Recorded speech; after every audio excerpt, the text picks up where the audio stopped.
Number 158, HorseGym with boots. Precision leading.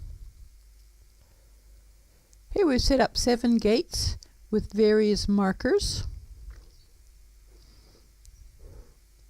And we start with a halt in each gait. As we come to it, click and treat. And then walk on to the next gait. Eventually click and treat every second gait, and then every third gait, and so on. Here's a counter turn, turning away from the handler. I move my body axis toward her. Here's a turn toward the handler, and I move my body axis away from the horse for a turn toward me. This is a new gait I've put up with tubs, and I like to always encourage curiosity and wait till she's ready to move on. This gait I've made very narrow, and she hasn't met it before. You can see she's wondering, can I get through there? But she does.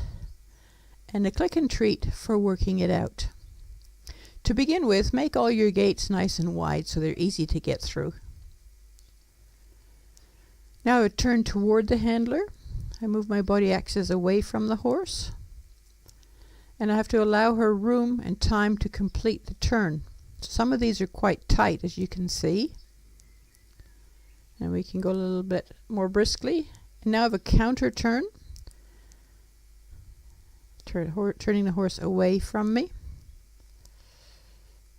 And another turn toward the handler.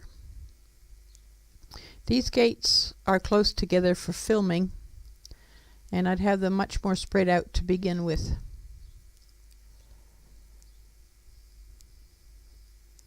Doing a counter turn, my body axis is toward the horse.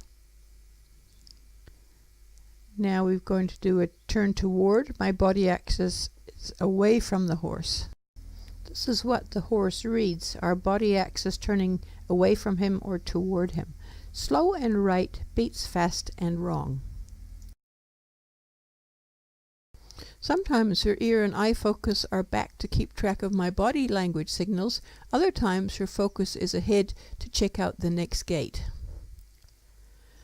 Now I'm working on the horse's right side, sped up ×4, so you don't get totally bored.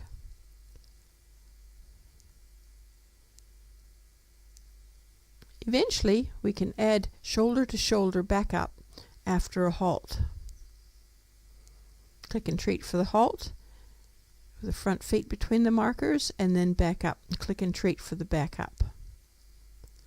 Now we've got a halt with the hind feet between the markers, and asking for a shoulder to shoulder back up. Click and treat for the back up. Now we've got a halt with the whole horse past the markers, or almost. Click and treat for the halt, and then click and treat for the back up. Only do a few of these occasionally during one session. At some point the horse will begin to search out the next gait, and you can start to generalize to liberty. Here's a little liberty session speeded up twice.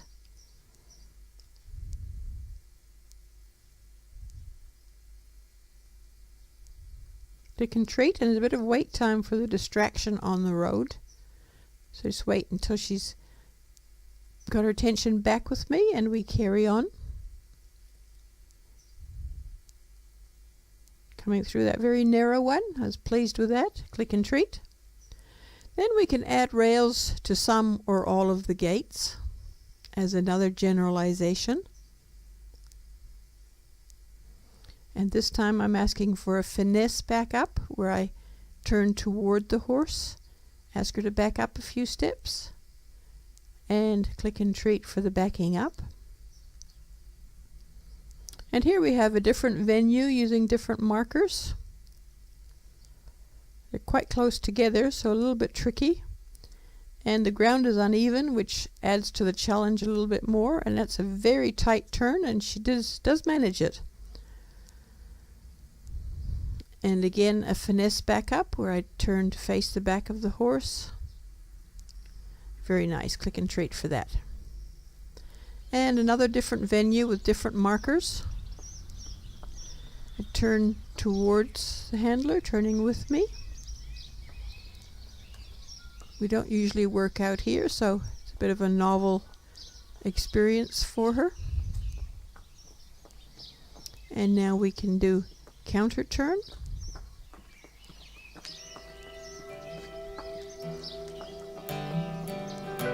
And finally, we can get the horse to pick up all the rags so we can put them away.